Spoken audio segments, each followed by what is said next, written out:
Lecture 27। आज के lecture में हम एज यूजुअल होम असाइनमेंट यानी प्रैक्टिस क्वेश्चन की डिस्कशन करेंगे और फिर इसके बाद नेक्स्ट 2 लर्निंग ऑब्जेक्टिव हमने स्टडी करने हैं, मीटिंग ऑफ डायरेक्टर्स और indemnification for negligence of violation of law.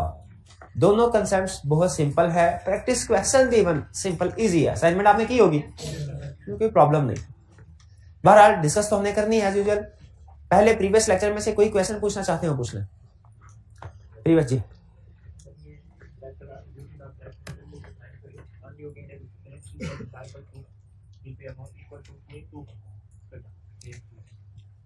Equal to gain अलग है, इक्वल टू गेन अलग है, टू कंपनी अलग है, गेन टू कंपनी नहीं है। क्या क्या रहा है एक जगह पे ये कह रहा है अगर कोई डायरेक्टर अनड्यू गेन हासिल करता है तो जितना उसने अनड्यू गेन हासिल किया उसके बराबर पैसे कंपनी को वापस करेगा। जितना उसने अनड्यू गेन हासिल किया, जैसे अगर उसने किसी रिलेटिव के साथ मिलके कंपनी को महंगे दामों चीजें बेचता रहा है और अनड्यू गेन हासिल किया उसने ज्यादा बेच के, और ये डिस्क्लोज भी नहीं किया किसी दूसरे डायरेक्टर को, वो चेक ही कर लेते, तो ये अनड्यू गेन है। तो जो ऊपर के पैसे होंगे जो वो कंपनी को वापस करेगा। ठीक है, ये कह रहा है।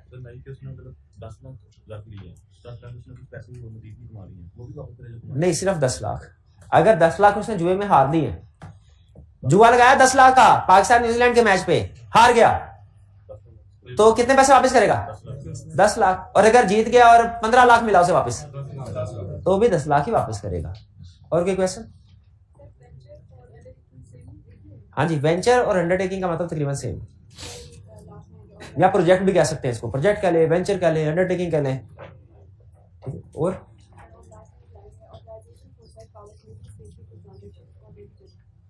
Authorisation may be specific to transaction या मे बी जनरल। स्पेसिफिक और जनरल की एग्जांपल सुन लीजिए। फर्ज कीजिए मैं किसी कंपनी में इंटरेस्टेड हूं, जैसे मैं किसी कंपनी में डायरेक्टर हूं और कंपनी ए में भी डायरेक्टर हूं, बी में भी डायरेक्टर हूं। अब कंपनी ए ने बी से कुछ चीजें खरीदनी है, क्या मेरा फर्ज बनता है कंपनी ए को डिस्क्लोज करूं कि बी में मेरा इंटरेस्ट है? बिल्कुल बनता है। उसके 2 तरीके हैं, एक जनरल डिस्क्लोजर हो सकता है, स्पेसिफिक डिस्क्लोजर। स्पेसिफिक डिस्क्लोजर क्या होगा? मैं सर जी ये जो आप 100 एसी खरीद रहे हैं ना कंपनी बी से, तो ये ध्यान में रखिएगा मैं कंपनी बी में डायरेक्टर भी हूं, तो तसल्ली से चेक कर ले, कल को ये इल्जाम ना आए कि आपका अपना डायरेक्टर था और उसने ज्यादा कीमत पे, तसल्ली से चेक कर ले। ये डिस्क्लोज है, ये है स्पेसिफिक डिस्क्लोजर। अब जनरल डिस्क्लोजर सुनेगा वो कैसे होगा? मैं कहूं कंपनी ए में डायरेक्टर हूं, बी में भी हूं, कंपनी ए बी से चीजें खरीदने लगी है, मैं कंपनी ए के डायरेक्टर को क्या कहने लगा, सर जी आपने कंपनी बी से चीजें खरीद रहे हैं, कुछ खरीद रहे हैं, तो मैं कंपनी बी में डायरेक्टर हूं, आइंदा जब कभी आप कोई भी ट्रांजैक्शन कंपनी बी के साथ करें तो समझ लीजिएगा कि मैं उसमें इंटरेस्टेड हूं क्योंकि मैं उसमें डायरेक्टर हूं। यह है जनरल डिस्क्लोजर। स्पेसिफिक डिस्क्लोजर सिर्फ एक ट्रांजैक्शन का होता है। जनरल डिस्क्लोजर का मतलब है मैंने एक बार डिस्क्लोज कर दिया और फिर क्या कह दिया, आइंदा जब भी आप कोई ट्रांजैक्शन करें मुझे उसमें इंटरेस्टेड समझे। यह है जनरल। जब जनरल डिस्क्लोजर हमने दे दिया तो अब हर ट्रांजैक्शन के साथ अलग-अलग डिस्क्लोजर देने की जरूरत नहीं है। ठीक है, तो बताइए आपको कौन सा डिस्क्लोजर ज्यादा बेहतर लगा, जनरल के स्पेसिफिक? स्पेसिफिक वरना हर ट्रांजैक्शन के वक्त देना पड़ता है, जनरल एक दफा दे दिया साल तक में आ जिंदगी। इसी तरह जो डायरेक्टर जो डिस्क्लोज करेगा इंटरेस्ट, वो जनरल भी हो सकता है, स्पेसिफिक भी। तो कंपनी जो अप्रूव करेगी, इसको ऑथोराइज करेगी, वो भी ऑथोराइजेशन स्पेसिफिक भी हो सकती है एक ट्रांजैक्शन की, या जनरल भी हो सकती है कि इस कंपनी के साथ डायरेक्टर हमारा है तो ठीक, कोई बात नहीं, लेकिन कंपनी के साथ रिलेशनशिप बरसों से है और अच्छा सामान सप्लाई कर रहे हैं, तो आइंदा पूरे साल में हमने जो भी परचेजेस करनी है इसे उन सब की एक ही दफा अप्रूवल देते हैं। अब हर दफा उस कंपनी से चीजें खरीदने के लिए अप्रूवल की जरूरत नहीं। तो जो ऑथोराइज डिस्क्लोजर भी स्पेसिफिक और जनरल हो सकता है, इस तरह अप्रूवल भी स्पेसिफिक और जनरल हो सकती है। क्लियर हो गया ये कंसेप्ट? और कोई क्वेश्चन? अगर अप्रूवल कर दी जाए कितने अर्से के लिए वैलिड होती है? 1 साल के लिए। 1 साल के लिए, शाबाश। और कोई क्वेश्चन? और कोई क्वेश्चन? कोई क्वेश्चन नहीं, सब ठीक है। हाइब्रिड क्लास में भी सब ठीक है। लिस्टेड कंपनी में अल्टरनेटिव बिजनेस, वो कहता है अगर आप इतने एसेट बेचे कि अब कोई चल ही नहीं सकता, बिजनेस ही नहीं चल सकता, तो फिर अगर इतने ज्यादा एसेट बेचने हो कि उसके बाद बिजनेस का चलना मुश्किल हो जाए, वाइंड अप करना पड़े कंपनी को, तो फिर क्या करेंगे, डायरेक्टर्स को अल्टरनेट प्लान देना चाहें, अल्टरनेट प्लान देंगे फिर डिस्पोज कर सकते हैं, वरना ऐसे डिस्पोज नहीं कर सकते जी। लिखा हुआ है कि पार्टनरशिप फर्म है, उसमें पार्टनर होना चाहिए, प्राइवेट कंपनी में डायरेक्टर होना चाहिए, लेकिन जब हमने ड्यूटीज में पढ़ा उसमें इस तरह कोई स्पेसिफिकेशन नहीं है, इसका मतलब है कि डिस्क्लोज हर केस में करना, लेकिन जब जो दूसरे डायरेक्टर है वो अप्रूव की चीज करें। और कोई क्वेश्चन? क्वेश्चन है directors are not variable representative, ठीक है, इसका क्या मतलब, ये आपने कहीं पढ़ा? वेरिएबल रिप्रेजेंटेटिव का लफ्ज आपने कहीं पढ़ा है? नहीं पढ़ा, वो कह रहे हैं नहीं पढ़ा, वेरिएबल रिप्रेजेंटेटिव का लफ्ज नहीं पढ़ा। तो जब आपने पढ़ा ही नहीं है तो मैं समझाऊंगा। अच्छा, अंडरलाइन भी किया हुआ उसने, लेकिन पता ही नहीं कि पढ़ा है। Variable representative, not director, not variable representative, ये लफ्ज कहीं पढ़ा है क्या? नहीं, एग्जाम टिप में है। इसका मतलब क्या, ये सुन लीजिए, डायरेक्टर्स ने, अच्छा आपने कैफ और बिजनेस लॉ पढ़ा हुआ है, उसमें कंसेप्ट होता था कि पार्टनर की फ्रॉड एक पार्टनर ने किया, फ्रॉड किसी एक पार्टनर ने किया थर्ड पार्टी के साथ, तो लायबल कौन होगा? सारे पार्टनर, क्योंकि एक्चुअली बिजनेस को सारे पार्टनर ओन कर रहे होते हैं, ठीक है। उसी तरह भाई कोशिश क्या करें स्टार्ट में डिस्ट्रीब्यूट कर देना। उसी तरह अगर डायरेक्टर है, अब एक बिजनेस के डायरेक्टर हैं 10, अगर वो 10 डायरेक्टर्स आपस में ड्यूटीज बांट लेते हैं, भाई मैं ह्यूमन रिसोर्स डायरेक्टर और आईटी डायरेक्टर, मार्केटिंग डायरेक्टर और ऑपरेशंस डायरेक्टर, ठीक है, रिस्क मैनेजमेंट डायरेक्टर, ड्यूटीज बांट लेते हैं। तो अब मैं ह्यूमन रिसोर्स डायरेक्टर हूं, ये मार्केटिंग डायरेक्टर है, मार्केटिंग डायरेक्टर कोई फ्रॉड करता है, या मार्केटिंग डायरेक्टर जो है उसने जनरल पब्लिक के साथ कोई फ्रॉड कर दिया, जनरल पब्लिक, क्या सिर्फ वही जिम्मेदार है कि मैं भी जिम्मेदार? सारे जिम्मेदार हैं।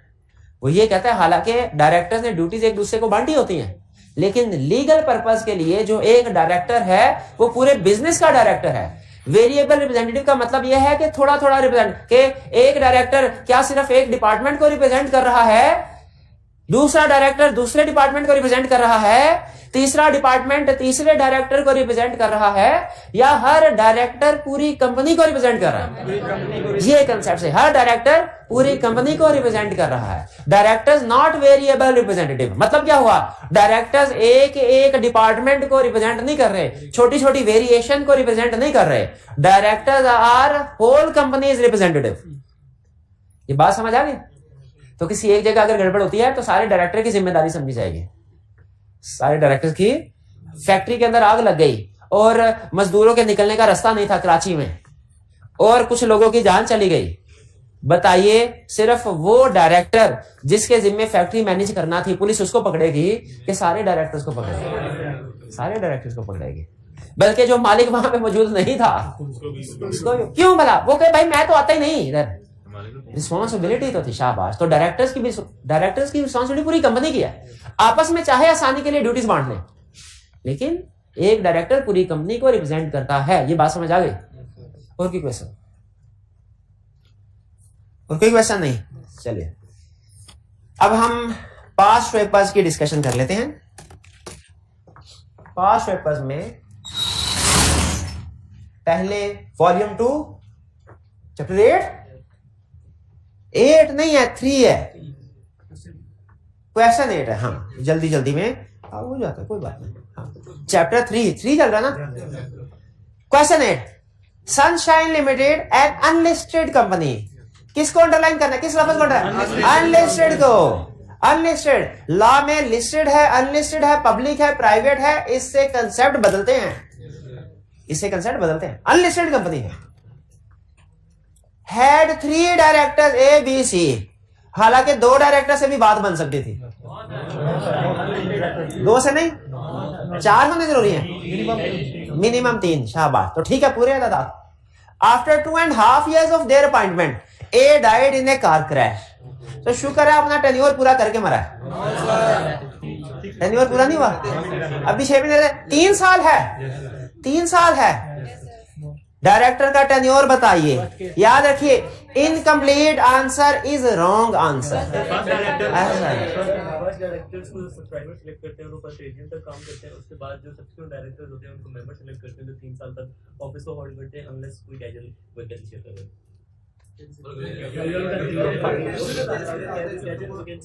सब्सिक्वेंट डायरेक्टर का टेन्योर बताइए। 3 साल। ये फेल होगा, फेल होगा।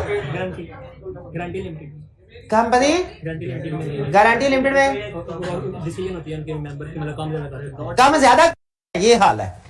कम ज्यादा कर सकते हैं कि सिर्फ कम कर सकते हैं, ये हाल है। कम ज्यादा कर सकते हैं, ऐसे नहीं कंपनी ला चलता। Specifically complete answer, correct answer, फिर पास होंगे। इनकम्प्लीट आंसर दिया या इनकरेक्ट दिया तो फेल है। आंसर क्या होना चाहिए? कंप्लीट भी correct। आप करेक्ट आंसर देते हैं, ये मुझे पता है, करेक्ट आंसर कंप्लीट नहीं देते आप। तो ये उसने कुछ नहीं बताया हुआ, तो फिर क्या रेगुलर वाला केस अज्यूम करें?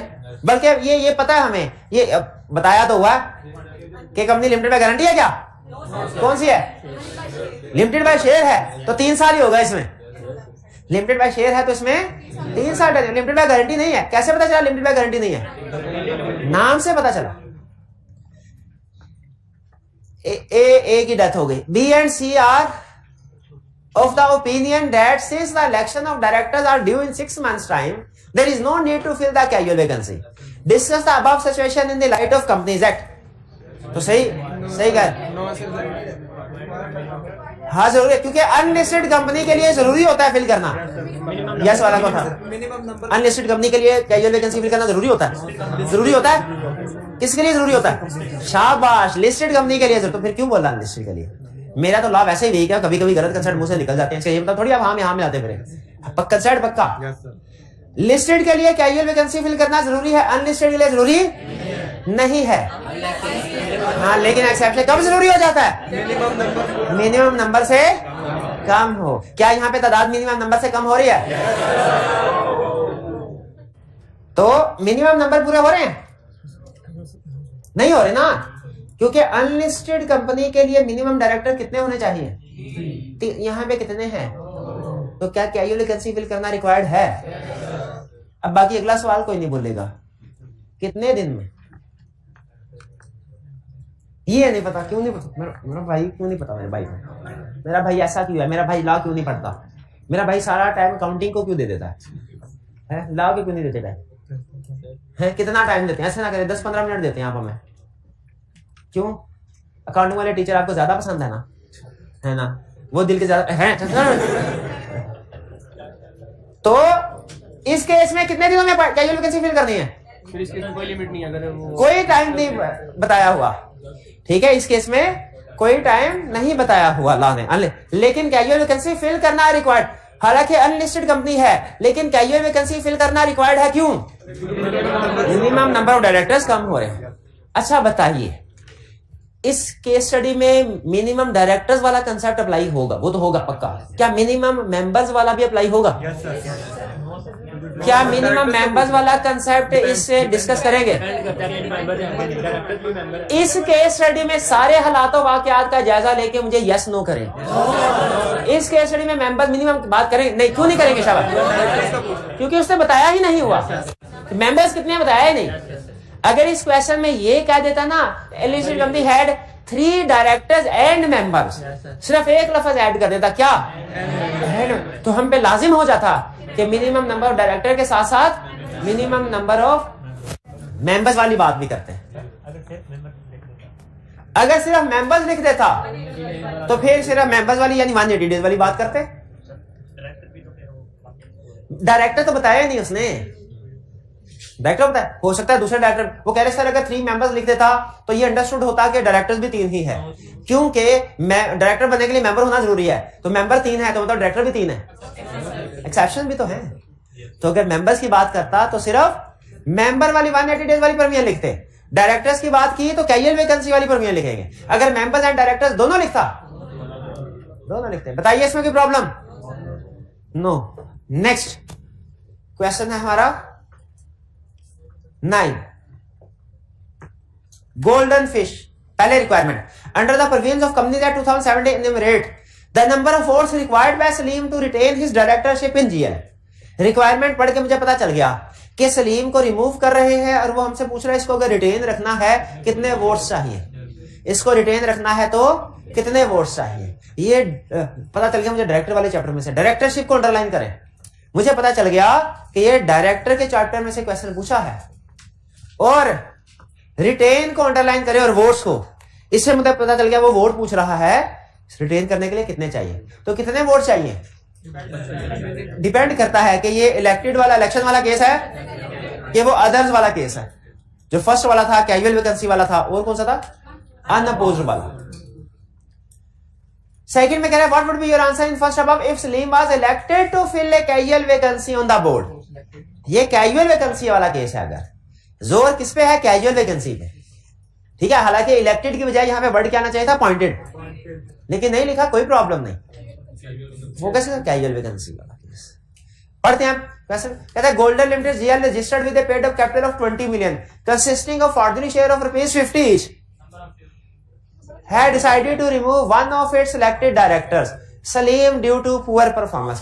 देखते हैं सबसे पहले one of its selected director। अच्छा इसमें हाँ लिखा हुआ है GL has 7 directors on the board। GL has total votes calculate कीजिए कितने। देखते हैं सबसे पहले टोटल वोट्स कौन कैलकुलेट,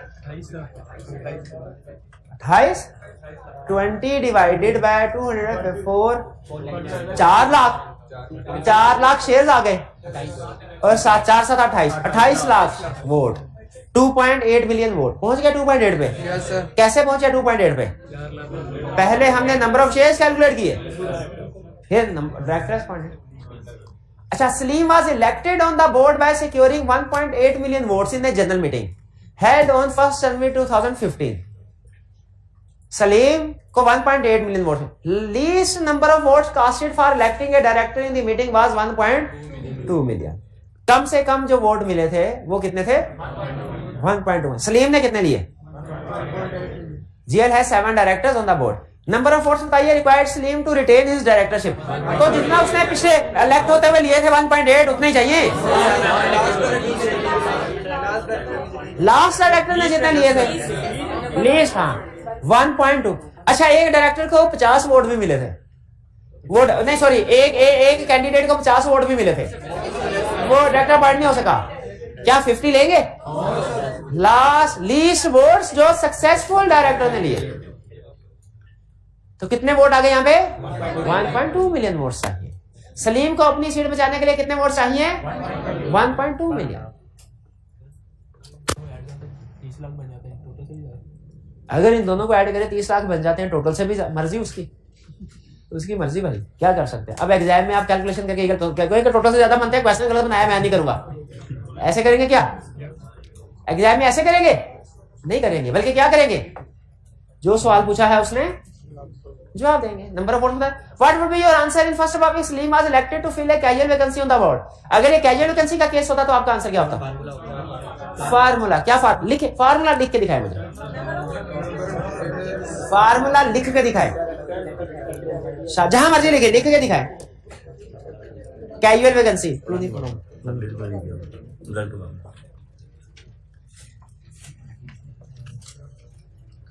कितने वोट्स चाहिए, फार्मूला लिख मेरा भाई, फार्मूला। अच्छा एग्जाम में ना फार्मूला भी लिखना है, फिर कैलकुलेशन करनी है डायरेक्ट। अच्छा अब मुझे पता चल गया वो जो आपका 1 नंबर कटा था किस वजह से कटा था पिछले अटेम्प्ट में, कि आपने फार्मूला नहीं लिखा था, डायरेक्ट कैलकुलेशन कर दी थी, है ना। पता नहीं, मैं बता रहा हूं, फार्मूला लिखना था, लिखा हुआ दिखाया क्या फार्मूला, कितने वोट्स चाहिए। इन्होंने लिखा है number of ordinary shares, number of total shares of firm, number of total ordinary share of firm, total share के किसी एक बंदे के टोटल शेयर लिखना था। Number of direct multiply by number of appointed at AGM divided by number of director for the timing. हाँ ये ठीक है, number of directors for the timing नीचे आते हैं कि ऊपर, नीचे वाले में। शाबाश, कैलकुलेशन करें कितने वोट्स आएंगे ये। अब चूंकि जितने डायरेक्टर अपॉइंट कितने होते, 7, इस वक्त कितने हैं, 7 नहीं, इस वक्त तो 6 हो गए। सलीम को तो निकाल रहे हैं, निकाला नहीं, ये चीज निकाल रहे हैं, निकाला तो मल्टीप्लाई बाय 7 डिवाइडेड बाय 7। शाबाश, तो कितने वोट्स आ जाएंगे? 4 लाख। कोई प्रॉब्लम इस केस स्टडी में? Explain the exceptions to the following provisions of companies act 2017। Exceptions बतानी है। No person shall be appointed as director of company if he is not a member of that company.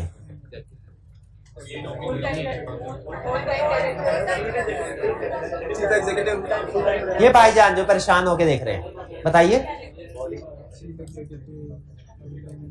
Nominee director, ये ले। कौन सा nominee director? कहां से आया nominee director? किसने नॉमिनेट किया नॉमिनी डायरेक्टर? ये सारी बातें बतानी है। दरिया को कुएं में बंद नहीं करना। दरिया को, दरिया ही होता है ना, उर्दू नहीं पढ़ी आपने? हाँ, दरिया को कुजा क्या होता है? कुजी में। हाँ शाबाश, कुजी हलीम। मुझे याद आ गया, हमारा क्लाइंट था, थकते थे, दोपहर का खाना सामने कुजी हलीम होती थी, पाल रोड के करीब। तो उसमें दरिया को उसमें बंद नहीं। इसका मतलब क्या हुआ? बड़ा आंसर है, उसको छोटा नहीं करना, बड़ा ही जवाब देना उसका। पूरी लाइन सिर्फ नॉमिनी डायरेक्टर कह दिया, सिर्फ क्या पता चलता है? Representing director representing federal government और body corporate which is a member, पूरा लिखना है। ठीक है? 2 फेल होने की बड़ी रीजन क्या? नहीं लिखे। फेल होने की बड़ी रीजन क्या है? इनकरेक्ट आंसर और इनकम्प्लीट आंसर। और इन दोनों में से बड़ी रीजन क्या है? Incomplete answer. फिर आप कहते हैं सर कंसेप्ट बहुत अच्छे तरीके से था, पेपर भी बहुत अच्छा हुआ था। ठीक है? इनकम्प्लीट आंसर की वजह से। असाइनमेंट कितने स्टूडेंट्स ने की है आज के? हाथ उठाइए, शाबाश, क्लियरली कॉन्फिडेंस के साथ हाथ उठाए। कितने स्टूडेंट्स ने हाथ उठाए रखे? अब कितने स्टूडेंट्स ने असाइनमेंट की भी है और उसके बाद सॉल्यूशन, मार्किंग स्कीम और एग्जामिनर कमेंट्स भी पढ़े? अब हाथ उठाए। ये ले, अब बातें हो गए कि नहीं हो गए? कैसे पता चला जो लिखा है सही लिखा है? कैसे पता चला जो लिखा है सही? कैसे पता चला?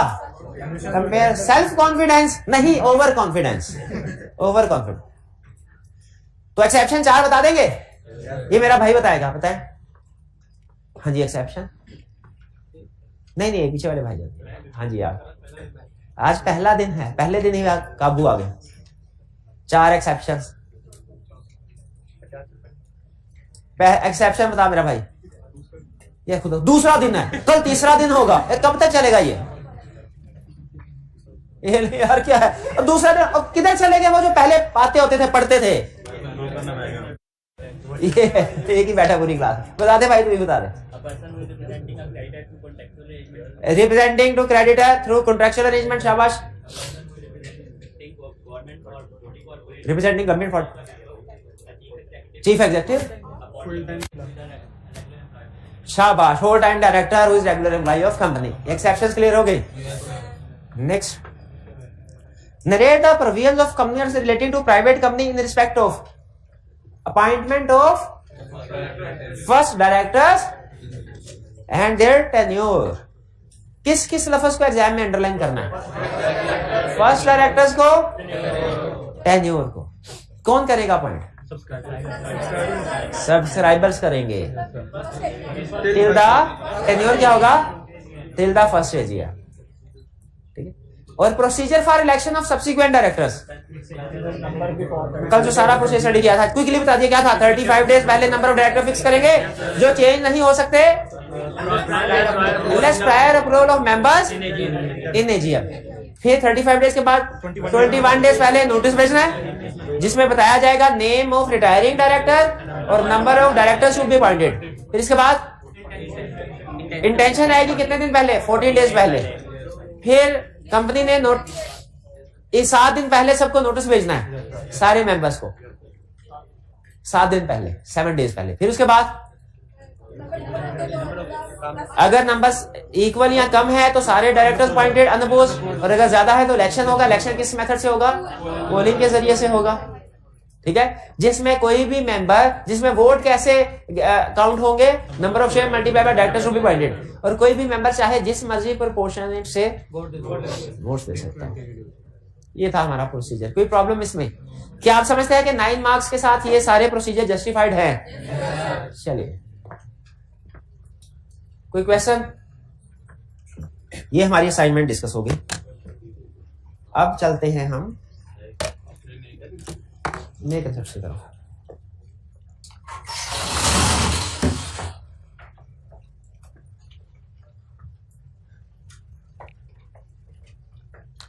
प्रैक्टिस क्वेश्चन की डिस्कशन हो गई। अब स्टडी करने हैं हमने दो कंसेप्ट। एक है मीटिंग ऑफ डायरेक्टर्स का, डायरेक्टर्स की मीटिंग कब होगी, कहां होगी, कैसे होगी, और फिर इंडेमनिफिकेशन फॉर नेग्लिजेंस और वायलेशन ऑफ लॉ। पहला कंसेप्ट कौन सा है?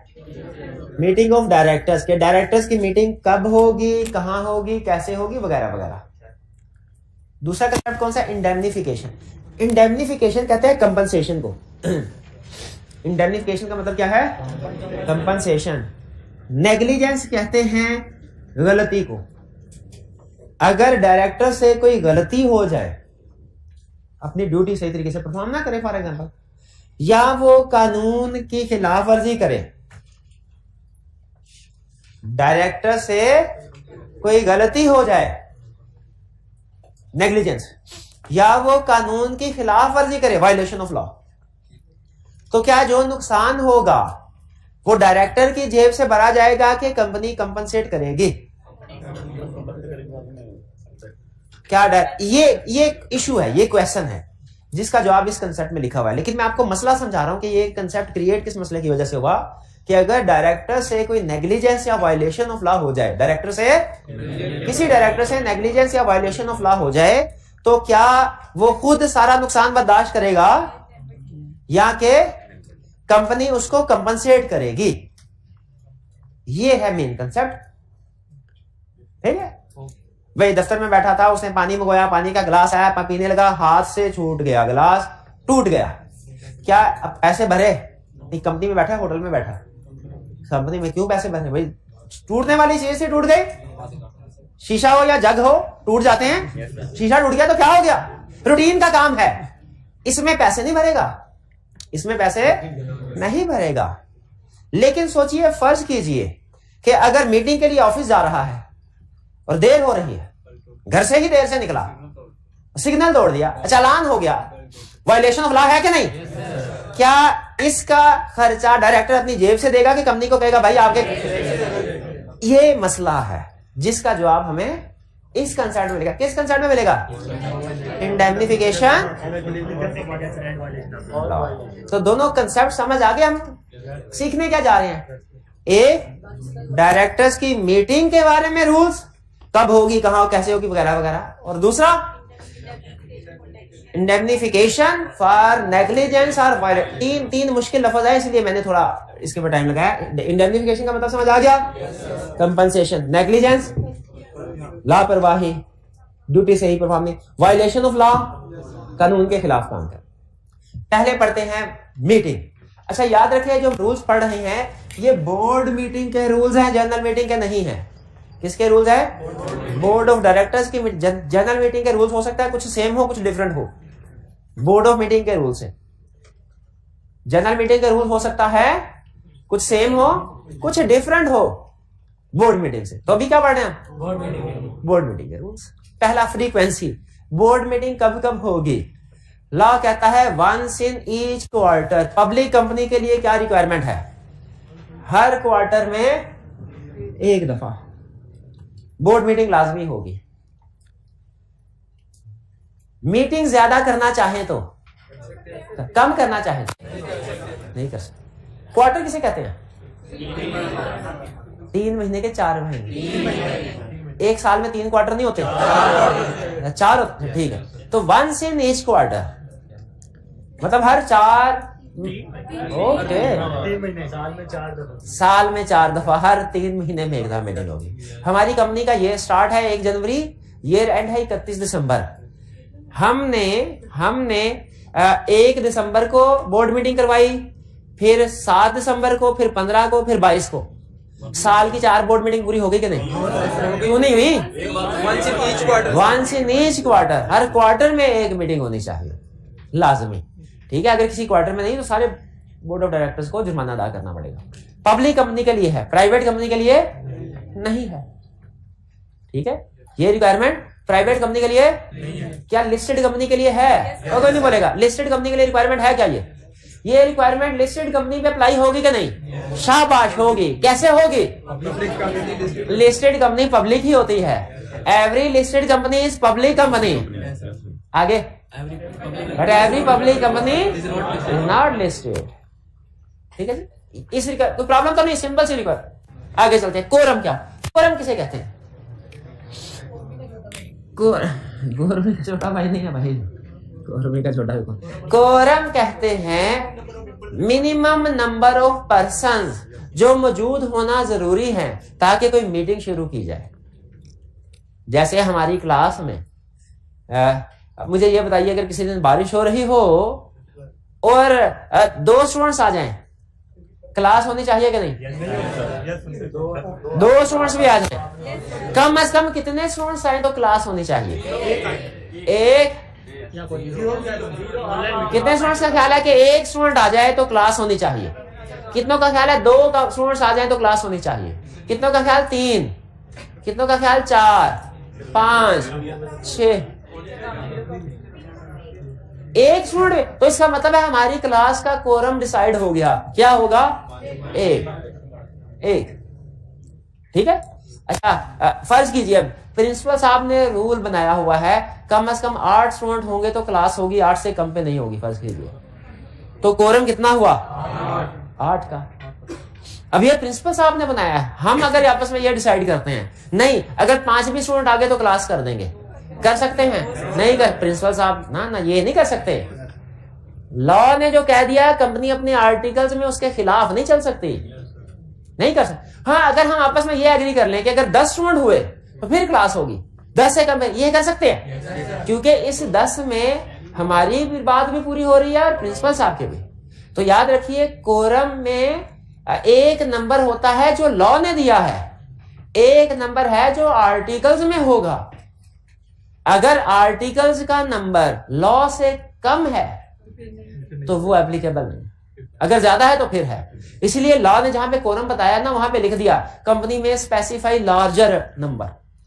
अगर कंपनी ने लार्जर नंबर स्पेसिफाई किया, लार्जर, लोअर नहीं लार्जर, तो फिर लार्जर वाला कोरम होगा, वरना ये कोरम। अब कोरम क्या है? कह रहे लिस्टेड कंपनी का कोरम अलग है, अनलिस्टेड का कोरम अलग है, और कैजुअल वैकेंसी के लिए कोरम अलग है। ठीक है। लिस्टेड कंपनी का कोरम क्या है? 1/3 or four whichever is higher. 1/3 or four 1/3। Listed company का कोरम क्या है? बोर्ड ऑफ डायरेक्टर्स की मीटिंग का 1/3 or four whichever is. अगर लिस्टेड कंपनी के 20 डायरेक्टर्स हैं तो लॉ के मुताबिक कोरम क्या होगा? 1/3 आर फॉर विच एवर। हाँ, 6.66 वाला कौन था? कोई नहीं था। 1/3 आर फॉर विच एवर। 1/3 क्या है? 7। राउंड ऑफ करना है, राउंड ऑफ करना है। भाई को कहेंगे कोरम पूरा करना है भाईजान, आप गर्दन घर छोड़ के आए, बाकी आ जाए। 3.66 अमाउंट है नहीं, नेचुरल पर्सन ना, राउंड ऑफ करेंगे। 7 कोरम कितना हो गया?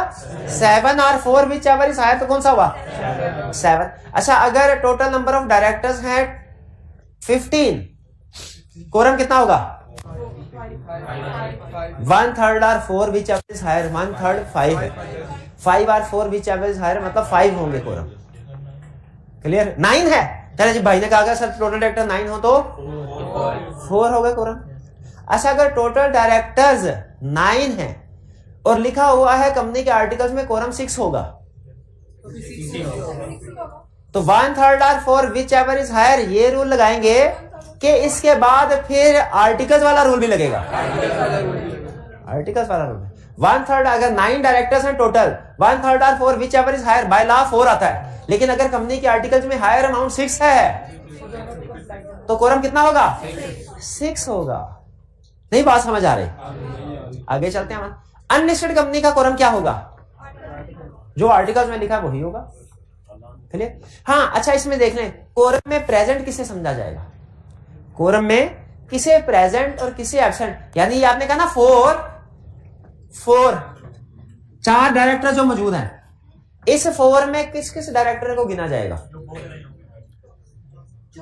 जो अटेंड करेंगे फिजिकली वो मौजूद हैं, बिल्कुल। जो वीडियो कॉन्फ्रेंसिंग के जरिए से हैं वो भी मौजूद होंगे, बिल्कुल वो भी मौजूद समझे। प्रॉक्सी नहीं, डायरेक्टर कैन नॉट असाइन, याद है साइन। प्रॉक्सी वाला कंसेप्ट मेंबर्स के लिए है। तो कोरम क्या है, 1/3 और 4 विच एवर इज हायर। लेकिन अगर आर्टिकल्स में ज्यादा लार्जर अमाउंट बताई गई है उसे, तो वो लार्जर वाली कोरम होगी। अनलिस्टेड कंपनी, ये लिस्टेड का रूल है, अनलिस्टेड कंपनी का कोरम क्या होगा, जो आर्टिकल्स में लिखा हुआ है। अच्छा, कोरम फॉर कैजुअल वैकेंसी सुनिए। फर्ज कीजिए कंपनी के डायरेक्टर्स हैं 12 नहीं 7 डायरेक्टर्स। कोरम क्या होगा, 1/3 और 4 विच एवर इज हायर, यानी 4। अच्छा, ये डायरेक्टर जा रहे थे सैर करने के लिए,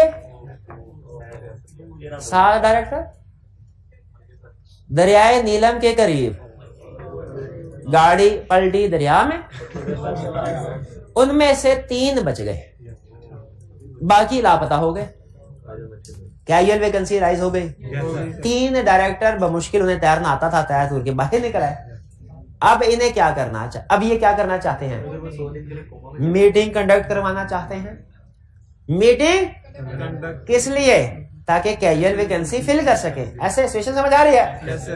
ये मीटिंग कंडक्ट करवाने लगे तो इन्हें पता चला मीटिंग ये ताक़यामत कंडक्ट नहीं कर सकते। बताइए क्यों, कोरम पूरा नहीं, क्योंकि कोरम है 1/3 और 4 विच एवर इज हायर, और ये तो है ही 3, 4 तो हो ही नहीं सकते। लिस्टेड कंपनी थी। क्या करें अब, क्या करें। ला ने यहाँ पे एक रास्ता निकाला है। आप खुद सोचे, अगर यहाँ पे आके ला चुप कर जाता, खत्म कर देता ना प्रोविजन को कोरम वाली, तो फिर इस सिचुएशन में कभी कैजुअल वैकेंसी फिल हो ही नहीं पाती। लॉ ने कहा इस पर्पस के लिए कि अगर कैजुअल वैकेंसी फिल करनी है लेकिन डायरेक्टर्स का कोरम नहीं बन रहा, इस पर्पस के लिए जो रिमेनिंग डायरेक्टर्स होंगे उनको कोरम मान लिया जाएगा। यानी सिर्फ इस पर्पस के लिए 3 डायरेक्टर्स को ही कोरम मान लिया जाएगा। वो 3 डायरेक्टर्स कैजुअल वैकेंसी फिल करेंगे, फिर इसके बाद बाकी के काम रूटीन के मुताबिक करेंगे। कैजुअल वैकेंसी वाली बात समझ आई? तो कोरम का कंसेप्ट है 3 हिस्सों में, लिस्टेड कंपनी, अनलिस्टेड और कैजुअल वैकेंसी। कैजुअल वैकेंसी याद रहेगी, 7 डायरेक्टर्स थे, 4 गए, डूब गए, 3 रह गए। तो 3 कोरम के केस में कितने कंसेप्ट्स हैं? 3 उसने डिस्कशन किया है। पहला लिस्टेड कंपनी, दूसरा अनलिस्टेड और तीसरा, ठीक है। उसमें सबसे अहम लाइन क्या है? 1/3 और 4 विच एवर इज हायर। यहां में कोई प्रॉब्लम?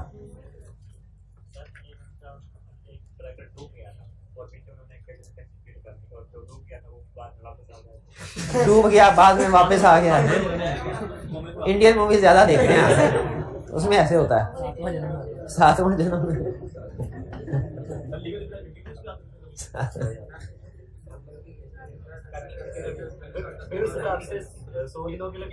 नहीं, आ जाए। नेक्स्ट कंसेप्ट है हमारा रेजोल्यूशन थ्रू सर्कुलेशन। खुदा का हुक्म भी तो शुरू किया है।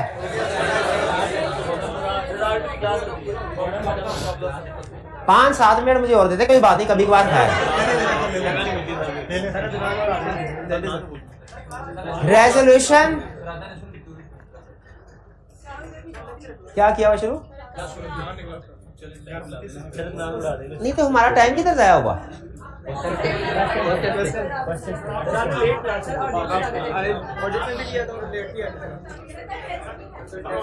कल टेस्ट भी है। अच्छा, टेस्ट में ये टॉपिक शामिल है तो करें ना फिर इसको। ना ऐसे मेन कैसे 5 मिनट से 5 मिनट का कोई बात कभी कभी हो जाता है। कौन से क्वेश्चन रह जाएंगे? नहीं मुझे समझ आ रही। अच्छा, पहले मुझे इसको किसी किनारे पे लगाने दें।